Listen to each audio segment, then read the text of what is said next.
My income is so unstable right now and I'm freaking out. Hey guys, I'm Jam and welcome to the real life of a virtual assistant. Okay, starting today, I want to do like weekly, raw vlogs of my life as a virtual assistant. Gusto ko i-share sa inyo ano yung totoong buhay, ano yung nagiging struggles ko. And for today, I just want to take you to a lunch or late lunch. 3 o'clock na kasi. Kasi nandito si Gretel, she is from Cebu, she's a friend from Cebu, and we're gonna have lunch in Manmaru, and we are gonna catch up and talk about business, diba? And this is what you need, guys, friends or an inner circle where you can openly talk about business and get advices from everyone. So, yeah. Join us, guys. Kumukuha na ako ng Grab. Okay, guys. Nakabook na ako ng Grab. And habang naghihintay ako, I wanna make chika sa inyo. Alam kong isa kayo sa mga gustong-gusto maging virtual assistant already. Kasi, totoo naman, we earn dollars and mas malaki siya versus the usual rate that you get with your current jobs right now. And talaga namang nakakatuwa naman yung convenience na you just work from home. And I get it. That is the reason why gusto nyo na dito. And, I can't blame you for that. And one reality na gusto kong i-impart sa inyo na as a virtual assistant, hindi stable ang income mo. Like, merong mga buwan na sobrang yaman mo, no? May reach mo yung target income goal mo. At may mga buwan na sobrang dry talaga. Man. Hi, man. Hi, man. Hyper na naman, Man, cute. Parvo survivor yan. Di ba? Love you.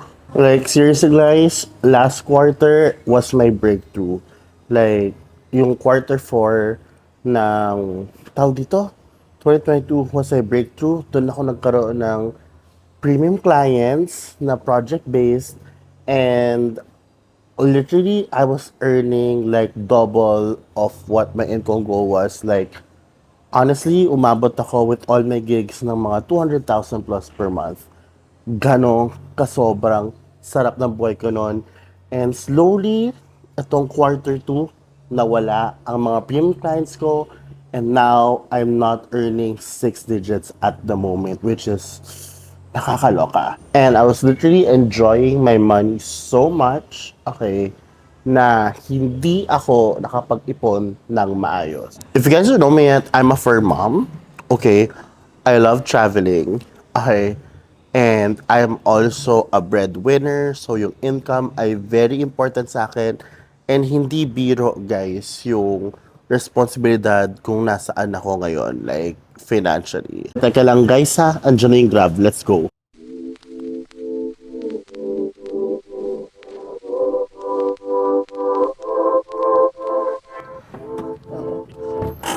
May nawawalang bata. Nawawalang bata. Hello, good afternoon. Dahil gutom na. Hindi ako kumain dahil sabi mo mag-Japanese tayo. Yes, OMG, ayun na siya. Long time no see, Manmaru. Welcome to Manmaru. Diba? Favorite ko dito, guys. Sobrang mura lang dito. We go for it. Tada, tada. Tada, tada. So we were talking about finances as a freelancer or a VA. How was it? Kamusta? Stable ba? As a freelancer, it depends if you have a full-time client or not, or you're project-based.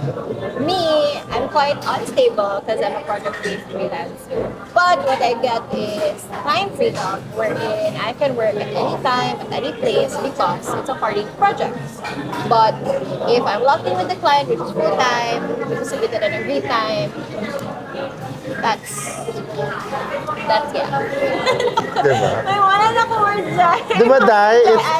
I think the term is, it's not stable talaga. Yeah, it's not stable. Because even if you have full-time clients, it's like, what if, diba, like, they'll, what you call it? They just go, no? They'll go.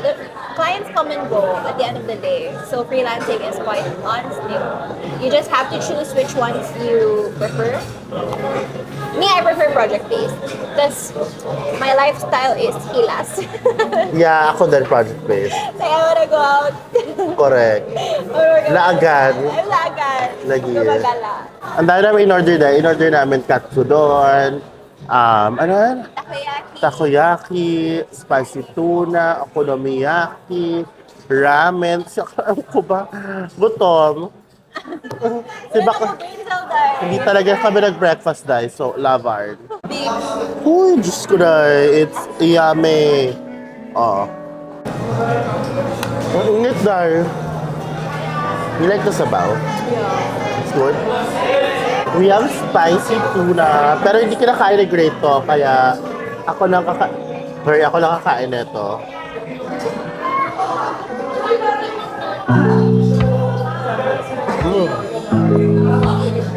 Yummy!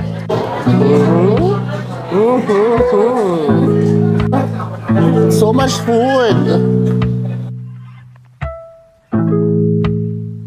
Welcome to Wildflower!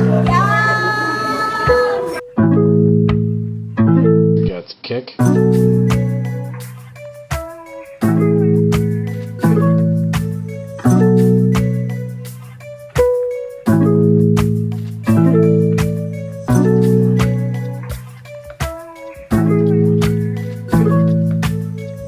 So, kakauwi ko lang from that webinar. Talaga namang naloka ako. Ang hirap kumuha ng Grab kanina. Kaya naabutan ako ng webinar doon sa kung saan kami galing kanina sa may Wildflower, sa Rockwell.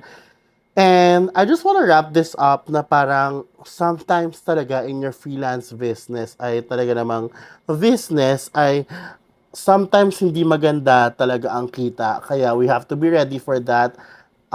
Di porkit malaki ang kita mo ngayon, ay gagastusin mo na.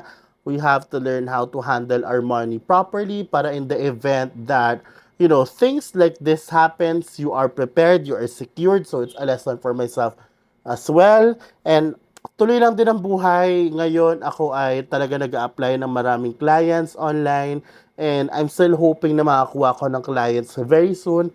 I-update ko kayo sa next videos and my process and my interviews. I wanna, you know, document those. Comment below kung ano pang gusto nyo makita sa buhay ng isang virtual assistant. I will give that to you.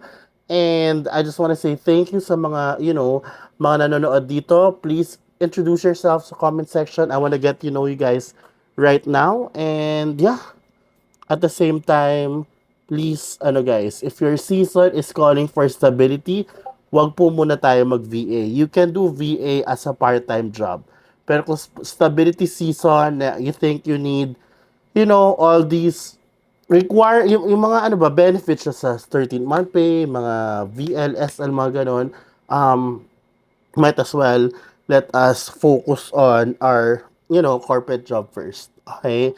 So yeah, thank you guys, and I'll see you guys on the next one. Bye!